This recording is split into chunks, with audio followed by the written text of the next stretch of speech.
오늘 이제 3주차 내용을 다룰 텐데요. 3주차 내용은 제가 이제 정리를 하면서도 이제 느끼는 거지만 정말 큰 믿음이 필요한 부분이 아닐까 싶습니다. 이게 사람의 살아온 환경과 참 많이 동떨어져 있는 것 같아 보이는 오늘 이 주차거든요. 그래서 오늘 3주차의 첫 내용 자체가 차라리 불의를 당하는 것이 낫지 아니하냐라는 소제목으로 시작을 합니다. 이 말 자체가 정말 세상과의 관점으로 본다면은 너무나도 비참하고 너무나도 애석해 보이기까지 한 그러한 내용일지도 모릅니다. 하지만 저희들이 오늘 배우는 내용이 믿음의 영역 안에서 따라가야 되는 부분이다라는 것을 함께 이해하시고 한번 들어보시며 삶에서 어떻게 적용할 수 있을까라는 것까지 나아가 보셨으면 합니다. 자, 그러면은 제일 첫 번째 부분에 있는 고린도전서 6장 7절 말씀 부분적으로 따왔는데요. 6장 7절 말씀 다 같이 한번 읽어보도록 하겠습니다. 시작! 너희가 피차 고발함으로 너희 가운데 이미 뚜렷한 허물이 있나니. 네, 여기서 지금 말하는 뚜렷한 허물, 이 뚜렷한 허물이라는 것은 뭘까요? 이 뚜렷하다라는 이 홀로스라는 이 헬라어 자체가 완전히 전체적으로라는 의미를 가지고 있는데요. 누가 봐도 확실하다라는 겁니다. 누가 봐도 확실한 허물. 그럼 이 허물은 어떤 말일까요? 이 허물은 로마서 11장 12절에서 동의어로 한 번, 신약 성경이 두 번에 사용되는데 이 로마서 내용에 따르면 실패라고 정의를 할 수 있습니다. 그러니 뚜렷하고 누가 봐도 완벽한 실패가 지금 너희들의 피착 고발함으로 인하여서 일어났다라고 얘기하는 거죠. 여기서 너희는 성도 간에라는 것이죠. 성도와 성도 간의 그 고발함, 그리고 이 고발로부터 시작된 완벽하게 선명한 실패, 그것이 지금 그들 안에 있다라는 것이 나온다라는 거죠. 이게 세상 법정에 소송을 낸다고 해서 그가 성도로서 실패를 복구하거나 회복하는 것이 아닙니다. 이 소송을 내고 승리했다고 해서 거봐, 내가 맞잖아, 누가 봐도 타당하다잖아, 세상 사람들이 봐도 내가 맞대잖아 한다고 해서 승리를 거머쥐거나 회복을 얻었다라는 것이 아니다라는 거죠. 이런 원리가 성도는 불편해할 수밖에 없고, 또한 우리는 세상 법정의 원리를 불편해해야 합니다. 죄인인데 더 죄를 짓는다는 것 자체가 불편한 현실이지 않습니까? 그런데 여기에 이제 젖어들면 어떤가요? 예전에 중고등부 이제 웨스트민스터 신앙고백서에서 한번 얘기했었던 부분인데요. 예전에 중고등부 친구 한 명 있었어요. 근데 이 친구가 세례를 계속 안 받는 거예요. 그래서 왜 세례를 안 받느냐라고 얘기하니, 전사님, 저는 교회 생활과 안 맞아요. 제가 세례를 받으면 교회가 욕을 먹어요. 저는 세례 받을 만한 자격이 없기 때문에 그냥 교회 다니다가 알아서 할게요. 이렇게 얘기를 하는 거예요. 자기의 행동과 자기의 지금 성품을 봤었을 때는 세례를 받으면 안 되겠다라는 것이 그 친구 마음속에 자리를 잡고 있다는 거죠. 그 친구가 교회를 다녀서 봤을 때는 다 다닐 만한 사람인 것 같고, 나는 너무나도 그들과는 좀 극명한 죄인이다. 그래서 나는 세례를 받으면 안 되겠다라고 이야기를 하더군요. 제가 뭐라고 설명을 해도 그 친구에게 들어올까요? 아니요. 그 친구는 자기의 죄인이다라는 것, 다른 사람들에 비해서 더 많은 죄를 짓고 있는 것 같다라는 거에서 매몰되어서 나오지 못했습니다. 결국 그 친구는 이제 교회를 떠나기도 했죠. 그래서 결국에는 스스로가 죄인임을 바라보게 되다 보니 거기에 함몰되게 됩니다. 그럼 어떻게 되나요? 내가 이만큼 죄를 지었는데 1, 2, 3의 죄를 지었는데 4, 5, 6 죄는 못 짓겠느냐, 그냥 이왕 간 김에 끝까지 한번 가보자가 될 수 있는 겁니다. 그래서 어떻다고요? 엎질러졌으니 마저 엎지르겠습니다. 한번 끝까지 한번 가보고 그 다음에 돌이키면 되지 않겠습니까? 라는 생각을 할 수 있다라는 것이죠. 그런데 이제 이 배움에 따라서 얘기한다면 엎지르지 마시고 엎드려져야 됩니다. 우리는 죄가 이미 엎질러졌다고 해가지고 그 위에 더 많은 물을 부어도 되냐? 그게 아니라 항상 말씀에서는 죄인에게 돌아오라고 말씀하시죠. 더 죄 짓고 방탕하게 살다 돌아오라가 아니라 언제든지 때가 될 때, 언제든지 기회가 될 때 우리에게 회개의 기회를 주시지 않았습니까? 그러니 엎지르려 하기보다 우리는 그러한 갈등 속에서 문제가 있었을 때 완벽하게 실패라고 드러나는 그 순간에 엎드려져야 하는 겁니다. 바울은 엎지르겠다라는 마음의 성도들에게 얘기합니다. 차라리 불의를 당하는 것이 낫지 않겠습니까? 라고 고린도전서 6장 7절에 이어서 계속 말한다는 거죠. 차라리 속는 것이 낫지 않겠습니까? 라고 이야기를 합니다. 로마서 12장 21절 위에 있는 참고 말씀에서 뭐라고 적혀있습니까? 다 같이 읽어볼까요? 시작! 악에게 지지 말고 선으로 악을 이기라. 이렇게 말씀을 하고 있습니다. 세상이 가르치는 원리는 뭡니까? 야, 억울하게 맞고 있어? 가서 한 대라도 때렸어야지. 보복이죠. 보복과 같은 것으로 너의 억울함이 생기게 할 바에는 차라리 보복을 해라 라고 이야기를 합니다. 그런데 성경에서 뭐라고 합니까? 여기서 그렇다고 아무나라는 게 아닙니다. 지금 바울이 얘기하고 있는 이 전제는 성도 간에죠. 성도 간에서 차라리 손해를 봐라 라고 이야기를 하고 있습니다. 억울합니다. 답답합니다. 불편하지만 성도는 예수 그리스도의 가르침을 받는 자들이잖아요. 아까 세례에서 얘기했듯이 예수님께서 제정하신 세례입니다. 성찬입니다. 그런데 그것을 따르지 않을 이유가 없는 거죠. 왜냐고요? 우리는 성도이기 때문이죠.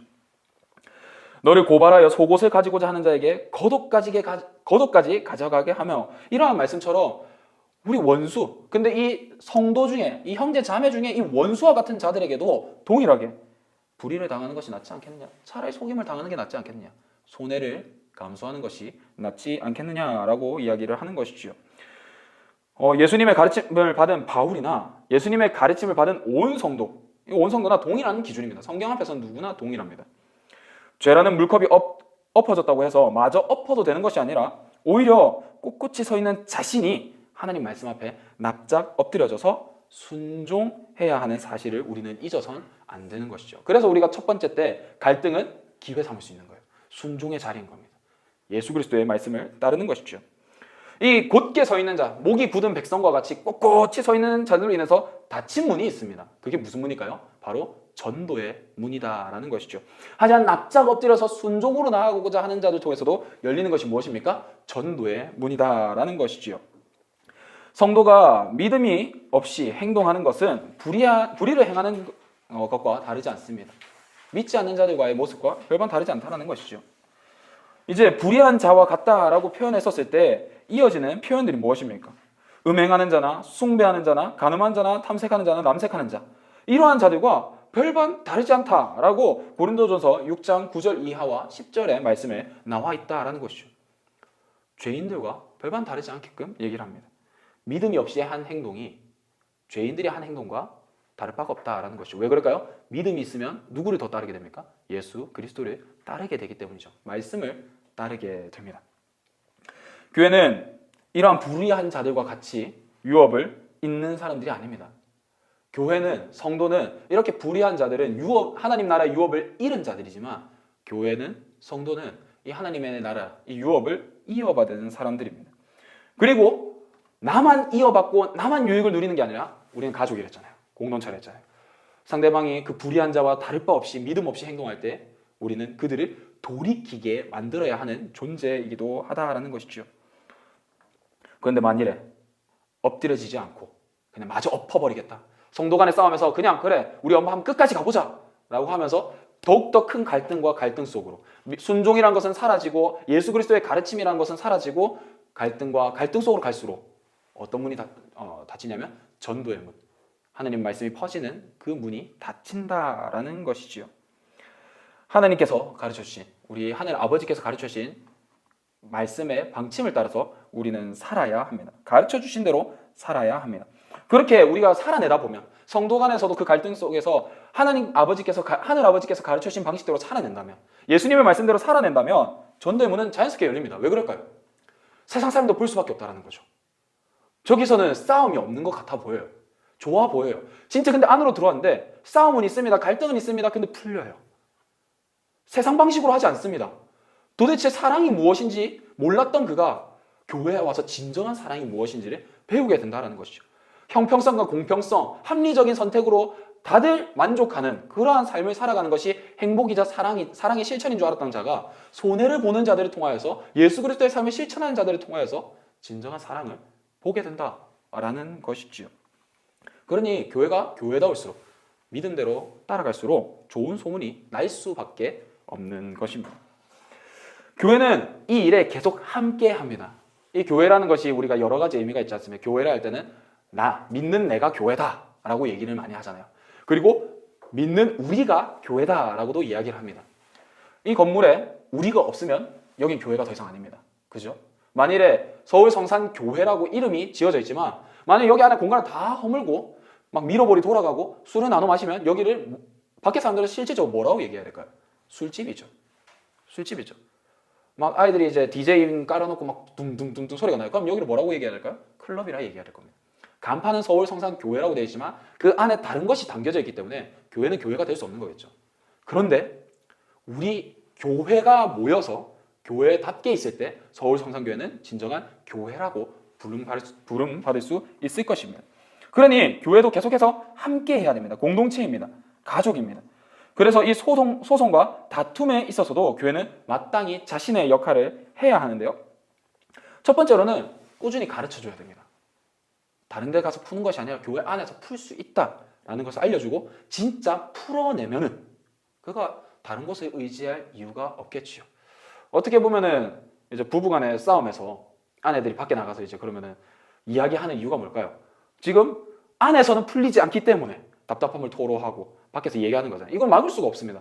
이걸 그래가지고 집안일은 집안 안에서 해결해야지 라고 말을 해도 그게 해결되지가 않잖아요. 근데 이런 거는 이제 제가 결혼 세미나를 보면은 안에서 해결하게끔 그렇게 지도와 가이드를 하더라고요. 지금은 너무 고착화되셔서 안 되실 수도 있습니다. 이거는 다음번에 가정 세미나를 여는 것으로 생각해서 성경적 가정의 모습을 우리가 다시 이건 살펴보고요. 돌아와서 교회 안에서 해결해야 된다는, 교회 법정을 찾아와야 된다는 사실을 가르쳐 주어야 합니다. 세례를 받아야 된다라는 것을 가르쳐 주듯이 말이죠. 그리고 두 번째로는 우리가 성도이며 하나님의 공동체라는 사실을 계속해서 가르쳐 주어야 합니다. 잊어버려요. 왜 그럴까요? 월요일부터 토요일까지 교회 밖에 살다가 주일날 한번 오면은 그것이 망각될 수가 있기 때문에 그래요. 어느 순간은 바뀔 수 있겠죠. 내가 성도다라는 마인드를 가지고 월요일부터 토요일까지 살아내고 주일날 공급받고 살아가는 사람이 있는가 하면 월요일부터 토요일까지는 망각하고 있다가 주일날 아 맞다 내가 성도지 라고 하는 사람들도 있다라는 거죠.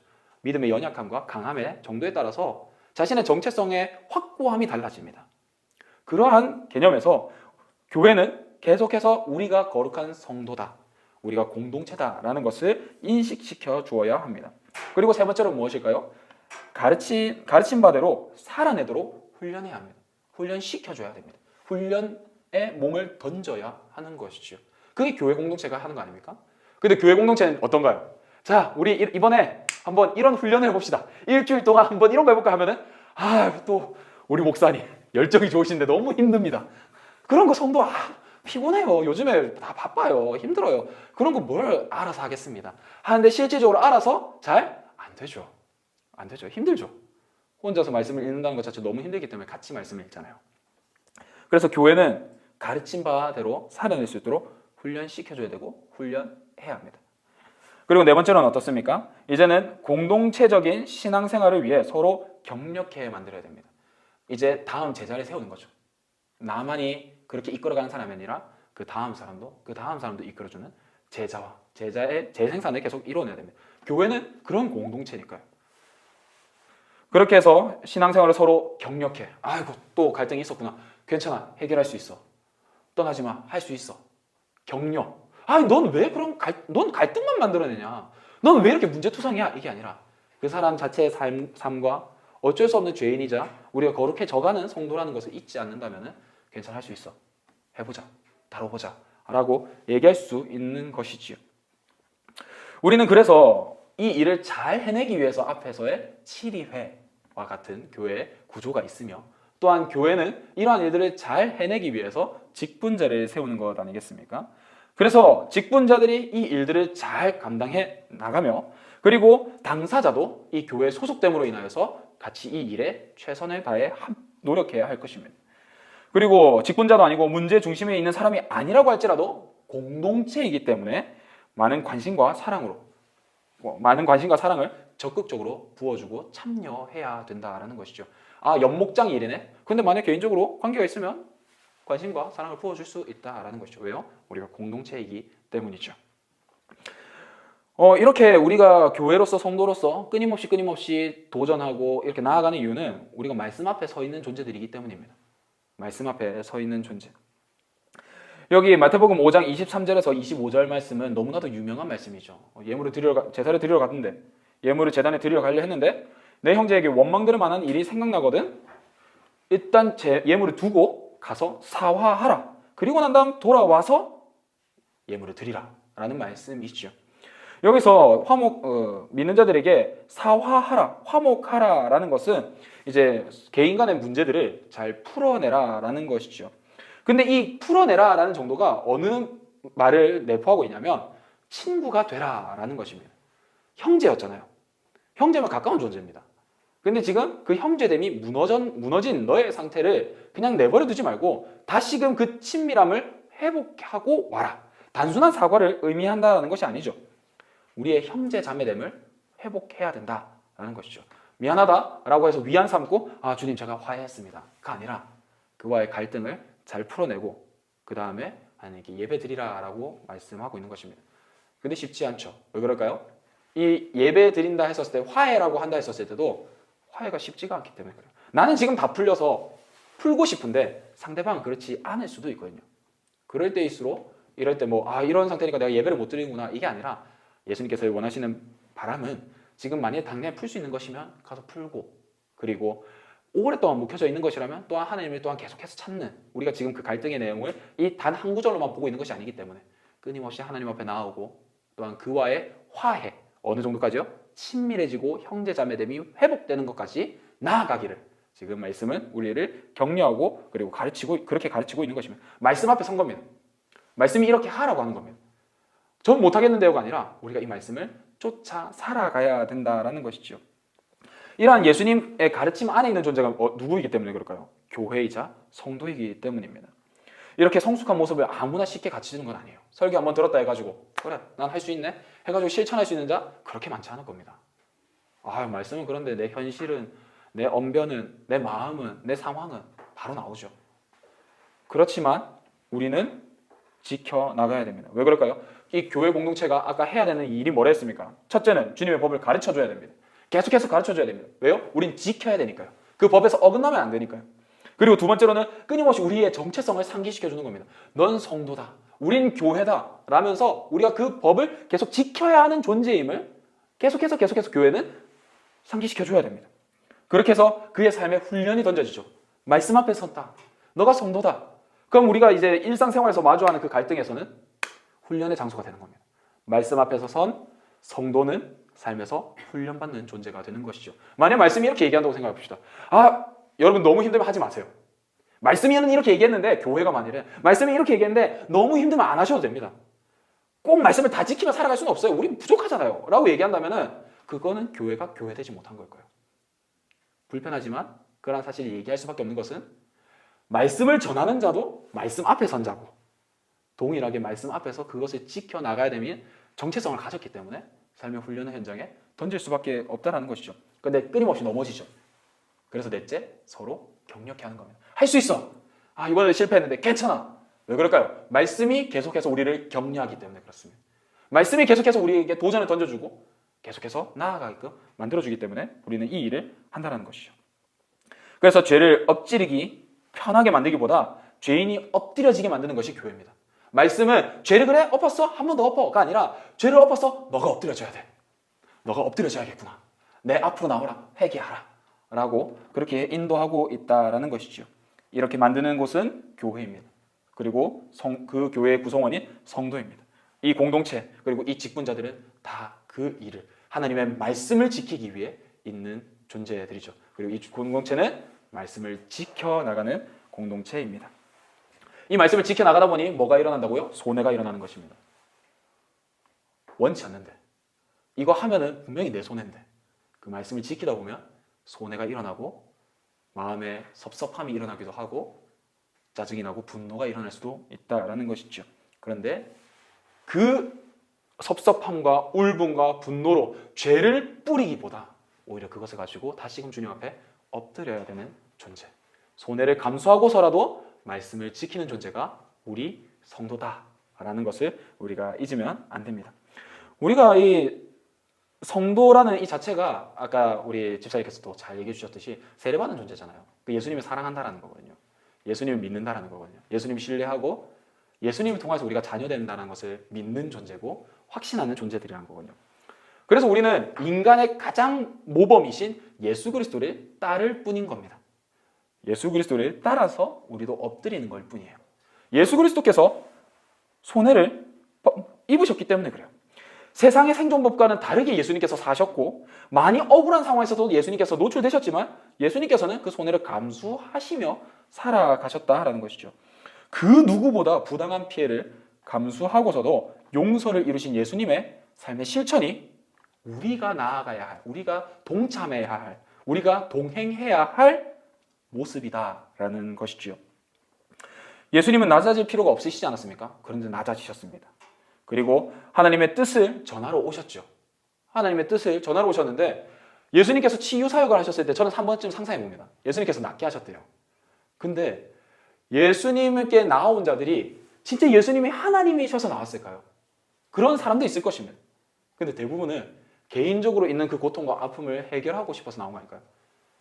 뭔가 거대한 믿음의 행동이라기보다는 누군가에게는 자신의 개인적인 유익과 사적인 만족을 위해서 나오지 않았을까요? 너무 힘들었기 때문이기도 하겠지만요. 그런데도 예수님께서는 그들 받아들이셨습니다. 치유사역은 멈추지 않으셨어요. 그리고 마지막에는 모든 이들에게 배신당하지 않았습니까?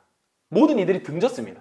도망치라고도 허락하셨지만 예수님께서는 그 누구와도 함께하지 못하신 채로 잘 따라온 사람들은 한 명도 따라오지 못한 채로 홀로 그 길을 걸어가셨습니다. 손해 중에 완전 손해 아닙니까?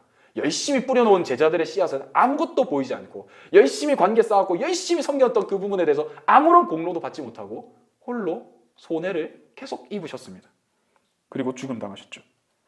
그런데 이 모든 것들이 죄인을 구원하시기 위하여 입은 부당한 피해셨습니다. 그것을 감수하셨습니다. 이러한 용서를 통해서 어떻게 됐습니까? 예수님을 통해서 모든 민족에게 전 세계에 복음의 문이 열렸지요. 이방에게도 열렸습니다. 예수님의 그 부당한 피해, 예수님께서 부당한 피해를 그냥 입고 가심으로써 모든 문이 열렸어요. 죄를 짊어지고 가셨지 않습니까? 그 용서를 누린, 그 은혜를 누린 사람이 바로 성도이자 우리이기 때문에 우리는 그 길을 따라가는 것이죠. 너희도 왜 그렇게 사니? 예수님이 그러셨기 때문에. 예수님이 그렇게 하심으로 내가 그 은혜를 누렸기 때문에 나는 이 길을 마땅히 따라간다라는 것이죠. 내가 사랑하는 존재, 내가 닮고 싶은 존재, 나를 구원한 존재에 내 모든 것을 맡긴다 라고 얘기하는 존재가 성도이기 때문입니다. 그래서 우리는 그 실천의 기회를 놓치지 않습니다. 그 실천의 기회를 날마다 잡으며 우리는 언제를 기대하며 살아갈까요? 개인적인 종말, 세계의 종말에서 하나님 앞에 나아갔을 때 그때를 기대하며 이 땅을 살아가는 것이죠. 잘하였도다 충성된 나의 종아. 우리가 피해를 감수하고서라도 그 일을 할 수 있는 것은 훗날 우리가 결국 하나님을 만날 것을 알기 때문에 이 순간에서도 우리는 말씀을 실천하는 성도가 되는 것입니다. 그러니 우리는 잊지 않아야 됩니다. 세상 법정에 가서 싸우는 것, 그것은 이미 패배한 싸움일 것입니다. 이미 성도 간에 싸움이 있는 것도 패배입니다. 하나님의 말씀을 지키지 못했기 때문이죠. 그런데 이 패배 속에서 우리는 그냥 죄를 엎어버리는 것이 아니라 더 없는 것이 아니라 말씀을 쫓아서 화해와 용서, 희생과 사랑을 실천하는 복음 중심의 삶으로 돌아가야 됩니다. 우리가 엎드려져야 하는 것입니다. 우리는 이 복음을 포기할 바에는 차라리 불의를 당하는 것이 옳습니다. 복음을 포기하지 않고 우리는 불의를 당하는 것이 낫다라는 것이죠.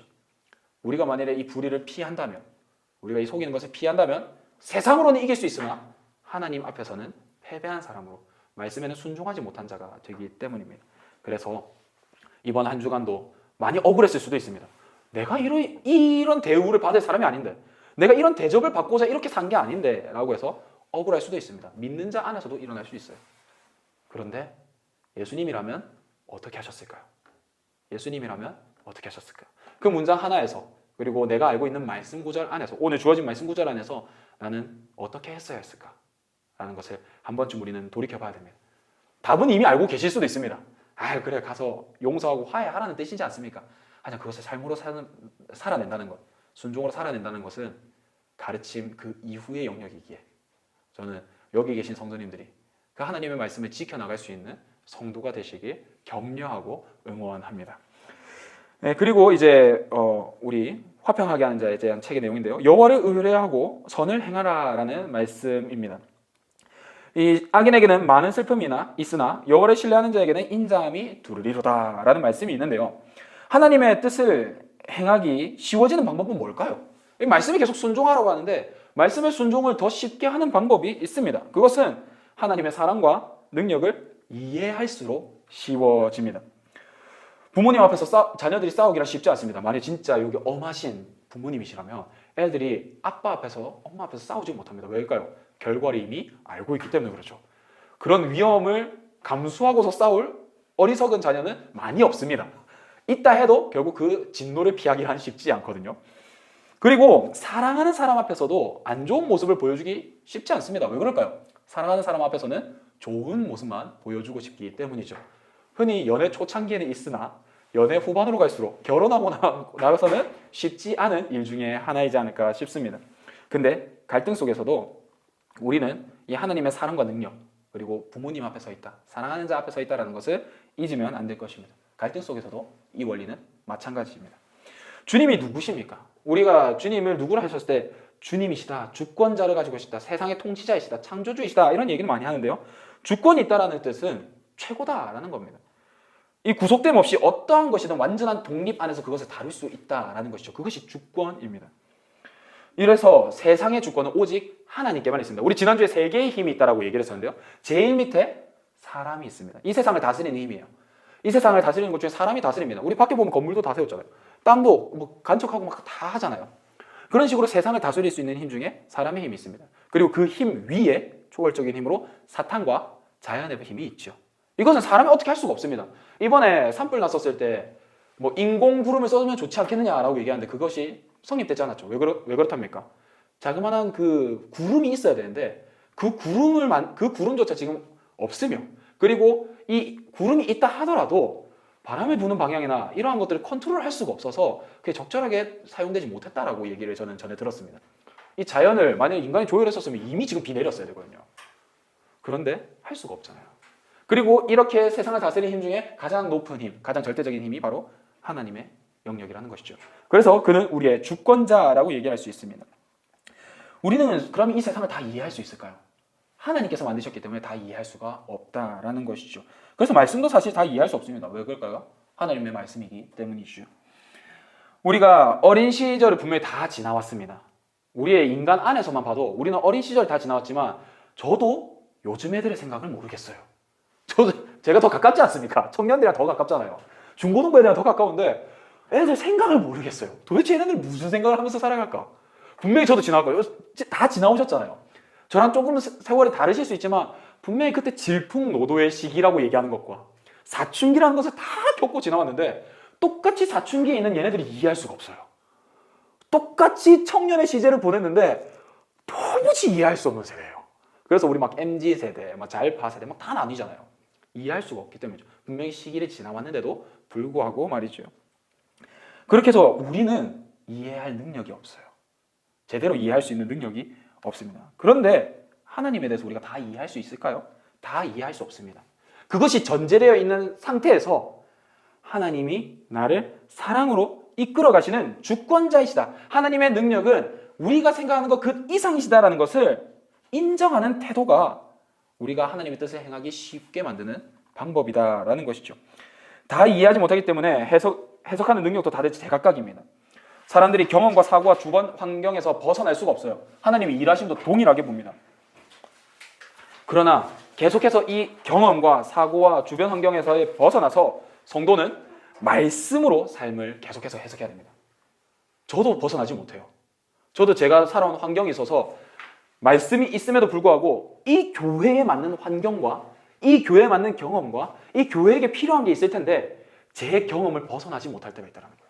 그래서 제 경험으로 교회 일을 보는 거죠. 아, 이거 안 될 것 같은데. 아, 이건 될 것 같아. 그런데 하나님이 하시는 일이라면 그 이상의 것을 하실 수도 있는데도 불구하고 우리가 그것을 벗어나지 못할 때가 있다는 거죠. 그래서 우리는 끊임없이 말씀 안에서 삶을 해석하고 현상을 바라봐야 합니다. 그렇다면 우리는 더욱 순종으로 나아갈 수 있습니다. 만약 인생에 상처가 있다면 이 주관적인 사고를 하는 사람들, 이 개인적으로 생각하는 사람들은 내가 신이고 내가 세상 만물을 통치할 수 있다면 이런 식으로 세상을 통치하지 않았을 거야 라고 얘기할지도 모릅니다. 하나님에 대해서 부인하는 것이죠. 인생에 많은 상처가 있으면 그런 경우가 많습니다. 하나님이 도대체 왜 이러실까? 특히나 가까운 사람의 죽음에서는 더더욱 그러할 수 있죠. 그러나 하나님의 주권은 개인의 경험에 의해서 무너지는 것이 아닙니다. 바뀌는 것이 아닙니다. 이 세상은 하나님께서 분명히 통치하고 계십니다. 그래서 하나님께서는 자기의 영원한 목적, 자기가 이루시고자 하는 이 주권자로서 생각하는 절대적인 목적을 위해서 때로는 사람들에게 고난을 허락하십니다. 불의한 행동에 대해서는 제지하실 수도 있지만 허용하시기도 하십니다. 자신의 영원한 목적을 위해서 말이죠. 예수님의 십자가 사건도 그러지 않았습니까? 유대인들, 유대 지도자들의 불의한 행동을 했습니다. 막으실 수 있었습니다. 하지만 자신의 영원한 목적은 구원 사역이었습니다. 예수님도 그걸 아셨습니다. 그렇기 때문에 그 일을 걸어가셨지 않습니까? 손해를 감수하지 않았나요? 사람으로서는 절대 이해할 수 없는 그 일을 하나님은 자신의 선하신 뜻을 따라서 행하셨습니다. 그래서 앞서서는 하나님 뜻대로 어떻게 잘 살아낼 수 있습니까? 라고 얘기했을 때 하나님의 능력과 사랑을 이해하는 것입니다. 라고 답을 드렸었습니다. 그러나 완전히 그 계획을, 섭리를 이해해서 받아들이는 것이 아니라 우리는 믿고 신뢰하기 때문에 그분의 존재를 믿고 신뢰하기 때문에 그 삶을 살아낼 수 있다는 거죠. 하나님께 순종하는 삶을. 하나님의 존재를 더 믿고 확신한다면 우리는 살아낼 수 있다라는 것이죠. 어쩌면은 이 신뢰함을 이해했다라고도 얘기할 수 있을 것입니다. 그러면은 하나님의 존재에 대해서 우리가 신뢰했을 때에 말씀을 따라 살아갈 수 있다고 했는데 그러면 하나님이 어떤 존재이기 때문에 말씀을 따라 살아갈 수 있을까요? 그는 선하신 분이시다라는 것을 우리는 확고히 믿습니다. 하나님께서는 선하신 분이십니다. 이것을 우리는 잊지 않아야 됩니다. 그에게는 조금의 악도 없기 때문에 악의로 우리를 통치하지 않으십니다. 선하신 뜻을 따라 늘 우리를 통치하십니다. 그렇다면 선하다 해서 우리들의 또 경험과 사고방식과 주변 환경을 통해서 선하시니까 아픔은 나쁜 거야. 나쁜 것은 악이야. 악이니까 이걸 우리로부터 보호해 줘야 돼가 아니라는 것이죠. 예수 그리스도를 통해서 보듯이 하나님께서는 영원한 자신의 목적을 따라서 고난을 주시기도 한다. 그러면은 손해도 우리에겐 일어날 수 있다라는 것을 말씀을 통해서 우리는 알고 있습니다. 그래서 그는 선하시기에 우리에게 고난을 주실 수도 있습니다. 뜻을 이뤄나가서 자신의 선을 이루시기 위해서 말이죠. 그러나 그는 선하시며 동시에 함께 해주시는 분이십니다. 임마누엘의 하나님이라는 것을 우리가 또 말씀을 통해서 알지 않습니까? 그래서 그는 선하시며 지금도 나와 함께 하신다라는 것을 믿고 의지한다면 그의 존재를 인정한다면 우리는 그 어려움 속에서도 말씀을 따라 살아갈 수 있다라는 것이죠. 근데 만일 하나님이 선하시지 않다 혹은 나와 함께 하시지 않는다 잠시 잠깐 나를 떠나 계신다라고 생각한다면 말씀을 따라 순종하기는 쉽지 않을 겁니다. 정말 쉽지 않을 겁니다. 왜냐하면 그가 떠남은 능력이 없음을 의미하며 그가 선하지 않으면 우리에게 불의를 행하시는 분이시기 때문에 언제나 변한다라는 것이 전제되어 있기 때문이죠. 그래서 우리는 말씀을 다시 말씀으로 돌아야 됩니다. 내 생각과 내 사고가 아니라 말씀에서 그가 선하시다. 그는 아름다우시다. 나와 지금도 한순간도 빠짐없이 함께하고 계신다라는 것을 믿었을 때 말씀이 우리 안에서 역사할 수 있는 것입니다. 고린도전서 10장 13절에 그렇게 말씀 나와 있지 않습니까? 선하신 하나님에 대해서 우리에게 뭐라고 얘기하십니까? 사람이 감당할 시험과 시험을 당할 쯤에는 또한 피할 길을 내주시는 분이라고 우리는 잘 알고 있는 것처럼 이 말씀을 의지할 때 그리고 그 말씀에 기반한 우리 하나님의 존재를 의지할 때 우리는 말씀으로 살아낼 수 있습니다. 그래서 그분은 이 고난을 아예 차단하시는 분이 아니라 이 고난 속에서도 살아가게 하시는 분인데 두 가지 방법으로 이 고난을 이루십니다. 다 쓴 고난은 사라지게 하시고 또한 좀 선하신 길로 인도하시기 위한 그 고난은 머물게 하시지만 극복하게 만들어 주신다는 거죠. 인내할 수 있게 해주시고 버틸 수 있게 해주십니다. 이게 우리가 믿음으로 봐야 되는 거예요. 이게 오늘 말씀이 되게 어렵고 받아들이기 힘들다는 게 내가 멘탈이 좋아서 버티는 게 아니에요. 내가 강심장이어가지고 버티는 게 아니에요. 내가 책을 많이 읽거나 여가 생활을 잘 즐겼기 때문에 버티는 것이 아니라 내 인생과 영원히 함께 하시는 하나님으로 인하여서 내가 이것을 누릴 수 있었고 이것을 버틸 수 있었고 내가 버티지 못하겠다는 그 순간에서 하나님께서 능력을 주셔서 버티게 되었다는 것을 알게 되는 것이죠. 그리고 다 이룬 고난은 하나님의 목적을 선하신 목적을 이룬 고난은 눈앞에서 사라지게 된다라는 것을 우리는 믿습니다. 정말 성경에 온갖 여러 인물들의 이야기가 있지 않습니까? 뭐 별의별 고난들이 많습니다. 욥, 다윗, 솔로몬, 노아 얼마나 많습니까? 아담도 뭐 당연히 고난 중에 있었고요. 수많은 고난, 예수님마저도 뭐 바울마저도 수많은 고난 속에 있었습니다. 근데 항상 똑같은 고난 속에서만 있지 않았습니다.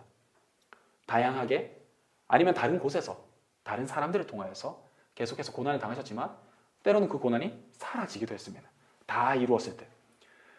다윗이 바세바 이제 잘못된 간음을 통해서 성적인 유혹에 넘어가서 죄를 저질렀죠. 나단을 통해서 그것을 깨닫게 되었습니다. 그러고 난 다음에 그는 엎드렸죠. 그 죄 가운데 있었고 그는 고난 중에 던져졌었습니다. 근데 회개함을 통하여서 하나님의 존재를 다시 인식하고 난 다음에 그 문제는 사라졌습니다. 그 갈등은 사라진 것이죠. 계속해서 죄를 통해서 갈등이 생기기도 하지만 그 갈등이 영원히 머무르지 않고 선하신 뜻에 따라서 이루어지면 사라지기도 한다라는 것이죠. 그 말고도 많은 갈등은 우리를 하나님 앞으로 이끌어주는 역할을 하게 됩니다. 그래서 선하신 하나님께서는 그 문제를 통해서 우리를 더 선하신 하나님의 뜻을 따라 세우시기 위하여 고난 중에 던지시고 극복하게도 만드시고 인내하게도 만드신다라는 것이죠. 지금 여기 계신 분들이 많은 고난 중에 있을 것입니다. 근데 과거에 지나간 고난이 있을 것이고 갈등이 있을 것이고 지금까지도 겪고 있는 고난이 있으실지도 모릅니다. 그런데 우리의 시선, 믿음의 시선에서 그 고난을 어떻게 봐야 될까요? 도대체 이 세상을 다스리시는 선하신 하나님, 혹은 내 죄를 통하여서 이 죄를 통하여서 사단이 일을 하는데 이 사단의 일조차도 다루시는 하나님이시라면, 근데 그 하나님이 선하신 하나님이시라면 지금 도대체 나에게 뭘 원하시는가? 뭘 알려주시는가? 뭘 깨닫게 하시는가? 뭘 성장케 하시는가? 이것을 생각해 볼 수밖에 없다라는 것이죠. 우리는 고난 중에서도 하나님의 존재를 믿는 성도이기 때문입니다. 그래서 이 주권자, 우리 하나님을 더 신뢰하실 수 있었으면 합니다. 그래서 우리는 결단이 늘 필요합니다. 한순간 한순간, 매순간 매순간 우리는 결단이 필요합니다. 이렇게 해서 온갖 결단, 이 매순간마다 쌓여가는 그 결단을 통해서 우리는 성숙해지는 것이죠. 그러면 이 성숙한 자가 교회로 왔었을 때에 그가 직분자가 되고 그가 부름받은 자가 되어서 아직 그 결단하지 못하고 어려움 속에 있는 자들, 고난 중에 있는 자들을 품고 가르쳐주고 지키게 하고 격려하고 알려주는 일을 하게끔 또한 계속해서 만들어 나가신다라는 것이죠. 바울은 이방인의 사도로 부름받았다고 얘기하지 않습니까? 그 말씀을 통해서 예전에 목사님이 그러셨더라고요. 이제 신학생 때의 일인데 자기는 담배를 이제 너무 많이 폈다. 그래서 내가 이 신학의 길을 가야 될까라고 고민한 친구가 있었어요. 이 과거사죠. 이 과거사가 드러나면은 자기 부끄러웠다고 생각하니까요. 그런데 이제 한 목사님께서 얘기를 해주시는 거죠. 네가 담배를 펴봤기 때문에 담배를 끊는 게 얼마나 힘든지 아는 친구지 않느냐. 근데 네가 예수님을 만났기 때문에 담배를 끊고자 하는 친구나 담배 속의 유혹이나 담배의 어려움 속에서 힘들 때 담배를 찾는 것이 담배 피는 게 죄라는 것은 아니지 않습니까? 술을 마시는 게 죄도 아니에요. 술을 의지하고 담배를 신뢰하는 것이 우리는 죄이겠죠. 하나님을 순종하지 않고 하나님께 순종하지 않고 하나님을 찾지 않는 것이 죄니까요. 그러니 네가 하나님을 만났고 너는 그 어려움이 얼마나 큰지 알기 때문에 네가 하나님께서 보내신 자다. 이렇게 얘기를 해주시더라고요. 죄가 복이 된 것이죠. 순종이 가능하게 된 것이죠. 그렇게 해서 결단으로 나아가는 것이죠. 매 순간 결단으로 이렇게 나아가는 것입니다. 우리가 많은 고난을 겪기도 하고 하나님께서 그것을 우리에게 던져주시기도 하지만 선하신 뜻이 있을 겁니다. 그것을 당장에 이해할 수는 없을 거예요. 하지만 하나님을 더 의지하고 말씀을 의지하고 그의 존재가 선하시며 나를 사랑하시는 분이시다라는 것을 결코 포기하지 않는다면, 그것을 절대적으로 의지한다면 하나님의 뜻을 훗날 깨닫게 될 것입니다. 근데 이 어린 제가 얘기해가지고 저도 앞날에 이제 무슨 어려움이 있을지 감히 상상할 수 없는데요. 그래서 저는 성도님들, 이제 어른 성도님들의 앞선 이야기를 듣는 걸 되게 즐겨합니다. 왜냐? 나중에 내가 저 문제를 부딪힐 수 있겠구나. 나중에 나보다 믿음의 선배들이 걸어간 그 길에서 내가 아직 내 나이에서 경험하지 못할, 내 인생에서 아직 경험하지 못할 일이 나는 안 일어날 거야가 아니라 언젠가 일어난다면 이 말을 기억해야겠구나 라는 생각을 많이 합니다. 종종 합니다. 거의 합니다. 이렇구나. 이렇게 하셨구나. 그때 어떻게 하셨습니까? 이런 식으로 물어보기도 합니다. 그때 주시는 믿음의 답, 그 갈등 속에서 인내하고 버텼던 그 믿음의 답이 훗날 제가 앞으로 당할 고난 속에서 좀 더 빨리 풀어낼 수 있는 하나님의 선하심 아닐까요? 그렇게 우리가 성도됨이 이루어진다라고 생각을 합니다. 그래서 날마다 우리가 결단하면서 더욱더 하나님 뜻대로 살아내신다면 지금에 있는 그 갈등이 하나님 무엇을 의미하셨는지, 무엇을 위한 것이었는지 언젠가 깨닫게 될 수 있지 않을까요? 네, 그리고 마지막으로 오늘 이제 배우는 것 중에 하나가 정말 싸울 만한 가치 있는 문제인가라는 것을 우리가 한번 이 화평하게 하는 자에 다루면서 한번 알아보아야 합니다. 21쪽 이제 네 번째인데요. 정말 싸울 만한 가치가 있는 문제인가? 이 챕터를 제가 정말 좋아했습니다. 왜냐하면 이 챕터를 몇 번 묵상하고 난 다음에 좀 화를 거의 안 낼 수 있는 방향성을 얻게 되었기 때문입니다. 왜일까요? 정말 싸울 만한 가치가 있는 문제인가? 라고 했을 때 성도가 싸울 만한 일이 무엇이 있을까요? 진리를 제외하고서는 거의 없습니다. 아니요, 없다라고도 얘기할 수 있죠. 자, 그래서 이 챕터를 뭐 제가 좀 빨리 넘어갈다 할지라도 한번 잘 묵상해 보셨으면 하는데요. 첫 번째로 정말 싸울 만한 가치 있는 문제인가 이 내용에 나아갔을 때 싸움이라는 것이 분명히 있다라는데 이 싸움에서 결코 잊어서 안 되는 서로의 존재, 서로의 정체성이 있는데 그것은 너도 죄인, 나도 죄인이다 라는 것을 우리가 잊어서는 안 됩니다. 이게 제 청년들을 대상으로 결혼 강의를 했었는데요. 결혼하지 않은 자가 결혼에 대해서 얘기를 했긴 했습니다. 근데 결혼했을 때 뭐라 얘기했냐면 너가 앞으로 만나서 결혼할 우리 자매들이 대부분 다 자매였어요. 다 그 자매들이 저 같은 사람 만날 수도 있어요 라고 하는데 이러는 거예요. 비슷해요 다. 왜? 저도 죄인? 근데 생각했어요. 똑같은 죄인이에요. 서로 바라봤을 때 와, 멋있는 오빠, 언니, 오빠, 멋있는 멋있는 누나, 멋있는 동생 이런 게 아니라 쟨 죄인이다. 그걸 전제해서 봐야 된다고. 저 사람은 뭐 이것도 잘하고 저것도 좋아. 이거 다 접고 본질을 잊어서 안 된다. 저 사람은 죄인이다. 그랬을 때에 그가 한 모든 잘못된 행동이 이해가 된다. 라는 것이죠. 왜 그럴까요? 죄인이니까 그런 거예요. 왜 양말을 뒤집을까요? 그냥 그 사람의 삶이 그래요. 서로가 이게 죄라는 것은 아닙니다.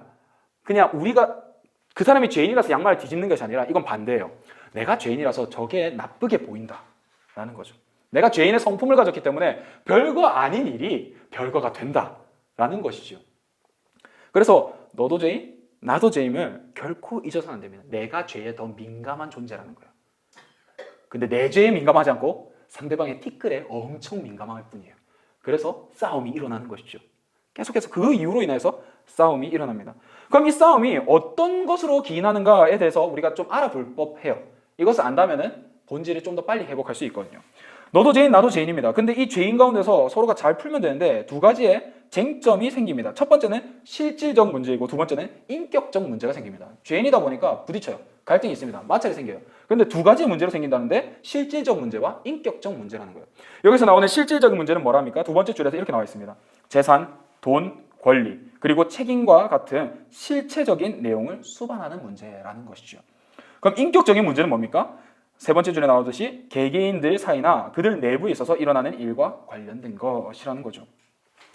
대부분 이 두 문제입니다. 대부분 이 두 문제. 그래서 두 번째 문단에 뭐라고 예시가 있습니까? 나한테 왜 거짓말해? 나한테 말을 왜 그렇게 해야 하는지? 너무 짜증나. 그리고 다른 걸로 우리 어디서 휴가를 보낼까? 어떤 시석을 만들어 볼까요? 라는 이런 문제가 있습니다. 앞에 두 개는 인격적 문제입니다. 내부의 관계와 갈등인 것이죠. 근데 두 번째는 뭡니까?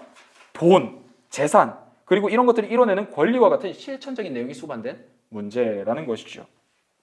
이러한 문제가 무엇인지를 분별할 수 있을 때 우리 좀 예전에 유행처럼 번졌던 게 나 우울해서 빵을 샀어 라는 질문이 있습니다. 이거 들어보셨나요? 나 우울해서 빵을 샀어. 이제 여기서 우리 한창 유행했던 MBTI 아시나요? 뭐 내향적이다, 외향적이다, I니, E니 막 이런 거 얘기하잖아요. 거기서 이제 T와 F에 대해서 얘기를 하는 거예요. 이제 뇌과학자가 이 T랑 F에 대해서 뭐 얘기를 했긴 했지만 너무 막 극단적으로 생각하는 경우가 많아요. 청년들도. F는 감수성이 막 풍부하고 T는 메말라 있다 막 이렇게 얘기하는데 그게 아니라 이해의 관점이 다른 거예요. 이해의 관점이 다른 건데 우울해서 빵을 샀어 라고 얘기한다면 이 좀 관점을 직관적으로 보고 냉철하게 보려는 한 사람은 우울한 건 우울한 거 알겠어. 무슨 빵 샀어? 나온대요. 왜? 빵을 샀다니까. 우울함을 극복했나 보다. 우울했지만 뭔가 먹을 수 있나 보다. 그래. 너의 우울함, 너의 감정을 들춰내기보다 너의 행동에 대해서 좀 더 볼게. 해서 무슨 빵 샀어? 라고 얘기를 한대요. 근데 감수성이 풍부한 사람 어떻습니까? 우울했어? 우울했구나. 라고 합니다. 빵은 중요치 않아요. 감정이 중요해요. 그 사람이 우울했기 때문에 빵을 산 거기 때문에 뭘 사든. 근데 저는 뭐였을까요? 빵 산다. 무슨 빵 샀을까? 라고 생각하는 사람이었어요. 좀 이해관계가 다르죠. 이 지금 내가 우울해서 빵을 샀어 라는 것 자체는 관계적인 문제예요. 실질적으로 돈과 관련된 건 없습니다. 그죠? 실질적으로 돈과 관련된 문제가 아니라 지금 대화 관계에서는 내가 우울하다는 감정을 드러냈어. 인격적 문제를 지금 얘기를 한 거예요. 지금 내 인생 관계에서 인격적 문제가 생겼어라는 것을 얘기한 거예요. 이거를 분별할 수 있다면은 P냐 F냐, 감수성이 있냐 없냐라는 것을 떠나서 이 사람의 감정 언어에 좀 더 집중해 본다면 우리가 좀 더 문제를 잘 다뤄낼 수 있다는 거죠. 너도 죄인, 나도 죄인이지만 문제를 제대로 파악했을 때 잘 해결해 나갈 수 있다라는 것이죠. 자, 그리고 정말 싸울 만한 가치 있는 문제인가? 너도 죄인, 나도 죄인. 그래서 생기는 실질적인 문제, 인격적인 문제 가운데서 성경이 얘기하는 건 도대체 뭘까요? 사소한 잘못 같으면 넘어가라고 우리에게 답을 주곤 합니다. 우리 잠언 17장 13절 말씀을 다 같이 읽어볼까요? 잠언 17장 13절 말씀입니다. 시작! 독에서 물이 새는 것 같은즉 싸움이 일어나기 전에 시비를 그칠 것이니라. 에베소서 4장 2절 말씀도 다 같이 읽어볼까요? 시작! 모든 겸손과 온유로 하고 오래 참음으로 사랑 가운데서 서로 용납하고. 네, 성경은 넘어가라 라고 얘기를 합니다. 진짜 쉽지 않은 일이지요. 그냥 넘어가라 라고 합니다. 그냥 모든 걸 다 넘어가는 건 아닐 겁니다. 그런데 넘어갈 수 있을 만한 것들은 다 넘어가야 할 것입니다. 진정으로 싸울 만한 문제인지를 잘 판단해야 된다는 것이죠. 우리 앞에서 갈등 경사도에서 얘기하는데 이 넘어간다는 것 자체가 어떤 기술이냐면 갈등을 간과하는 것입니다. 그냥 진짜 넘기는 거예요. 넘기는 거예요. 서로 적잖이 짧은 시간 내에 일어난 갈등이라면 서로 해를 당하지 않았다면 간과할 수 있는 것입니다. 해를 입혔다면 상처가 남았기 때문에 쉽지 않을 텐데요. 그리고 오래 묵은 문제라면 그냥 넘기기는 쉽지 않을 겁니다. 묵혀있기 때문에요.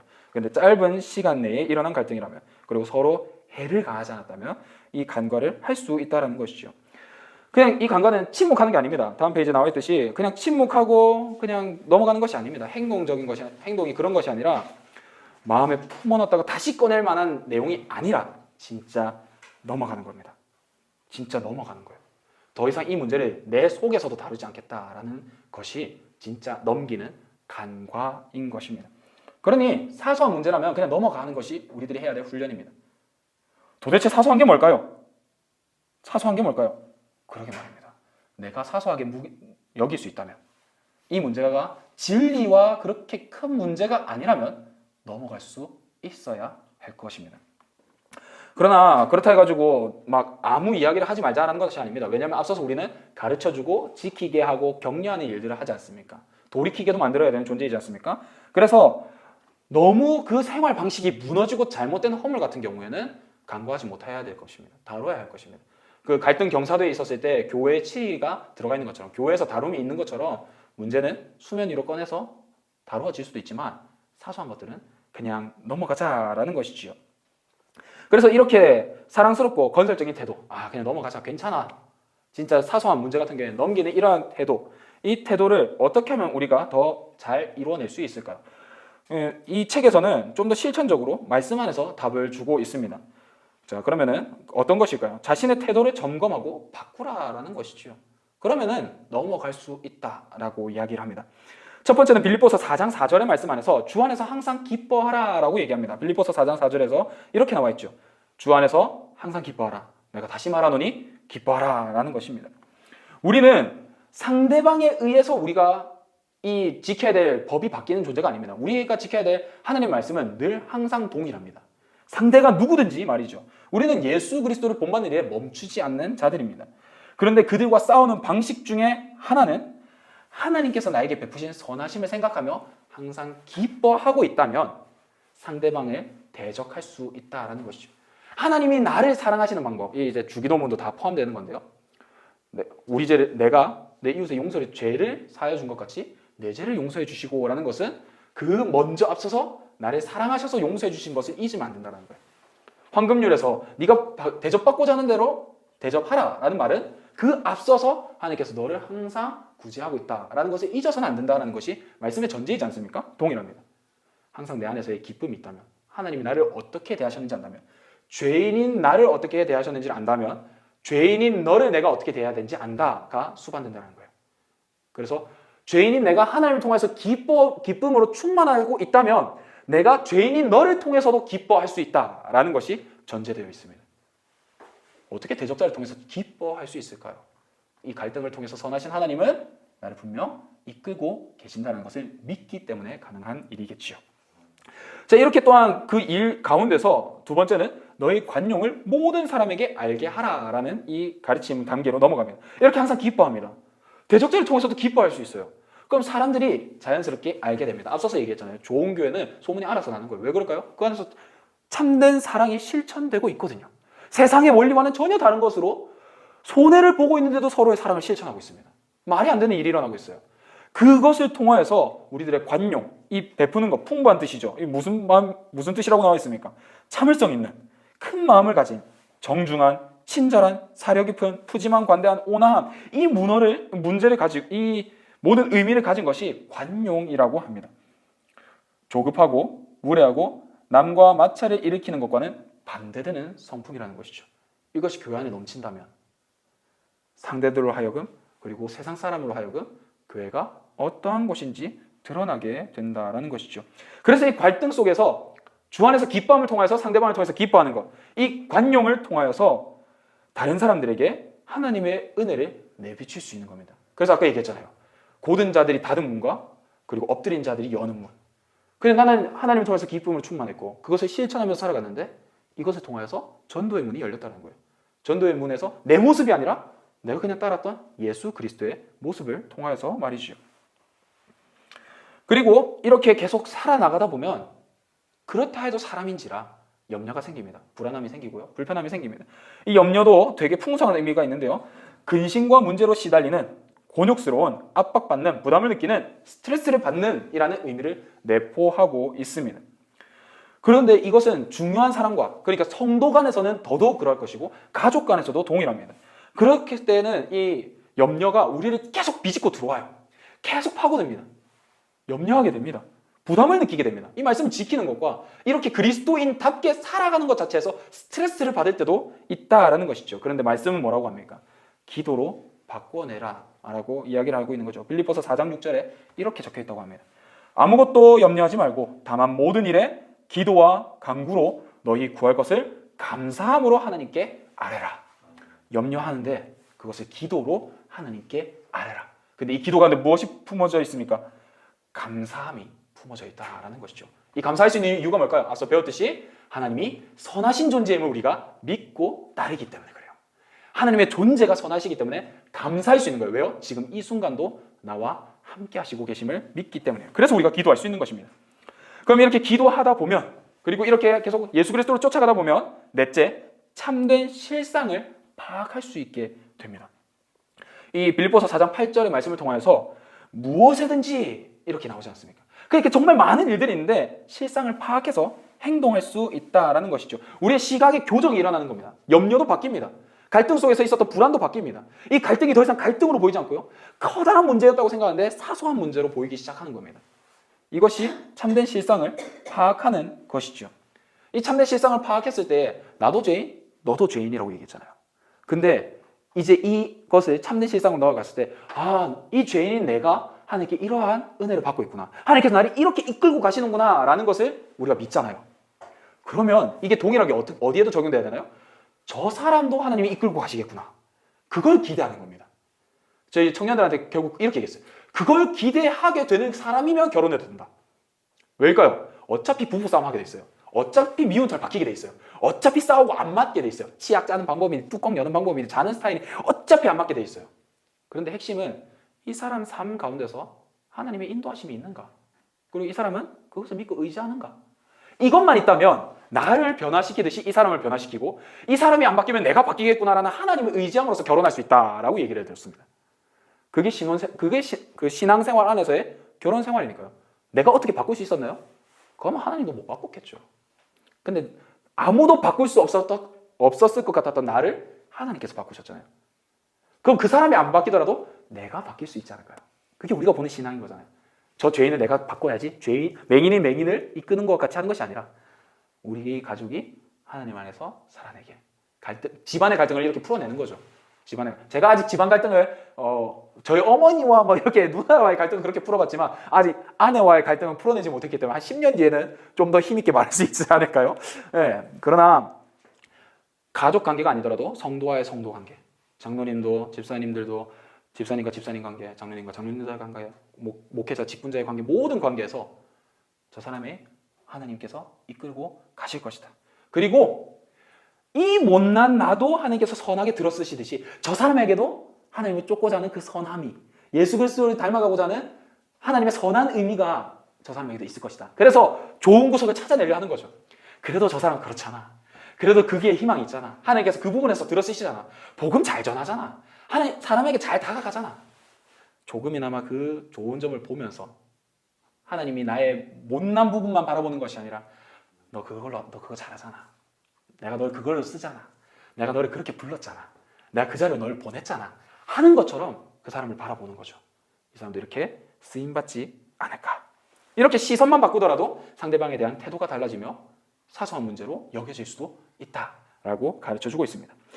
자, 그럼 이렇게 우리가 지식이 쌓였습니다. 이렇게 지식이 쌓인 상태에서 끝이 아닙니다. 다섯 번째가 배운 바를 행하라 라고 이야기를 하고 있습니다. 빌립보서 4장 9절 마지막으로 읽어볼까요? 시작! 너희는 내게 배우고 받고 듣고 본 바를 행하라. 그리하면 평강의 하나님이 너희와 함께 계시리라. 아멘. 배운 게 많더라도 살아내지 못한다면 의미는 시작되지 못합니다. 의미가 없다라는 게 아닙니다. 배운 건 되게 큰 의미입니다. 하지만 그 의미가 시작되지 못합니다. 가르치는 자의 자리에 있는 것이 부담되는 이유도 그겁니다. 가르쳤는데 안 행하면 의미가 없잖아요. 따라오지 못하잖아요. 직분자인데 그렇게 살아내지 못한다면 누가 직분을 받으려 하며 누가 직분자를 의지하고 따르려 하겠습니까? 교회가 더 건강해질 수 있겠습니까? 그래서 그 자리에 서는 게 부담이 되죠. 하지만 갈등은 언제나 우리를 성숙하게 만듭니다. 왜 그럴까요? 하나님이 선하시기 때문이죠. 그래서 배운 것을 살아냈을 때 진정한 유익을 누릴 수 있는 여기 있는 모든 성도님들이 되길 소망합니다. 왜 그럴까요? 유익을 누림을 통해서 이 말씀에 순종하는 것이 진짜 유익이 있느냐? 내가 왜 말씀대로 살아내야 되느냐? 하나님이 진짜 살아있느냐? 라고 생각하는 그 사람들에게 신앙을 여러분들이 전해줄 수 있기 때문이죠. 살아내는 거 유익이 있다. 손해를 보더라도 사랑을 실천하는 이유가 있다. 그 이유를 내 삶으로 증거해 보이겠다라는 것이 모든 성도의 삶 아닐까요? 그랬을 때 우리가 훗날 마지막에 하나님을 대면했을 때 잘하였다. 충성된 나의 종아라고 이야기를 들으며 영복 속에서 함께하는 것 아니겠습니까? 그래서 결론입니다. 이를 대가보다 나의 권리를 포기하는 것이 훨씬 더 하나님의 뜻에 부합하지 않을까요? 싸우면은 많은 것들이 잃게 될 것입니다. 그리고 회복하는 데는 오랜 시간이 걸릴 것입니다. 근데 하나님께서 그것을 원하실까라는 것을 생각했을 때 하나님께서 주신 것은 가지고 있되 내가 생각하는 그 권한과 권리는 포기하는 것이 하나님의 뜻을 세우는데 더 적합하지 않을까요? 그러니 오늘 부분이 참 실천하기 어렵다라고 말씀을 드린 겁니다. 포기하라라는 뜻이니까요. 그리고 하나님의 뜻대로 살아내라라는 뜻이니까요. 쉽지 않지만 전수하는 저도 받아들이는 우리 모든 성도님들도 그렇게 살아낼 수 있기를 소망합니다. 그렇게 해서 우리가 하나님의 유익을 세상에 전할 수 있는 믿음의 성도가 되기를 소망합니다. 마지막으로 제가 기도하겠습니다.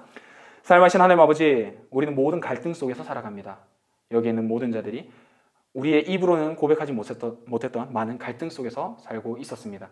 주님의 말씀을 생각하며 인내한 자들이 있고, 주님을 의지하며 버틴 자들이 있고, 주님을 생각하며 사화한, 화목한 친구가 된 그러한 성도님들도 계실 것입니다. 그 모든 순간을 통해서 선하신 하나님을 경험케 하여 주시옵소서. 이 모든 순간을 통해서 이 선하신 하나님을 경험하지 못한 자들에게 경험케 해주는 사람이 되게 하여 주시옵소서. 살아계신 하나님을 못 본 자들을 통하여서 살아계신 하나님을 못 본 자들에게 살아있는 하나님을 경험한 이들을 통하여서 복음의 문이 열리게 하여 주시옵소서. 우리를 들어 사용하실 줄 믿습니다. 우리를 강건케 하여 주시되 말씀을 쫓아 살아가는 사람으로 세워지게 하여 주시옵소서. 오늘도 연약함을 주님 앞에 고백하오며 주님 닮아가기 원합니다. 남은 시간과 남은 순간까지도 주님 닮아가게 하여 주시옵소서. 예수 그리스도의 이름으로 기도합니다. 아멘. 수고하셨습니다.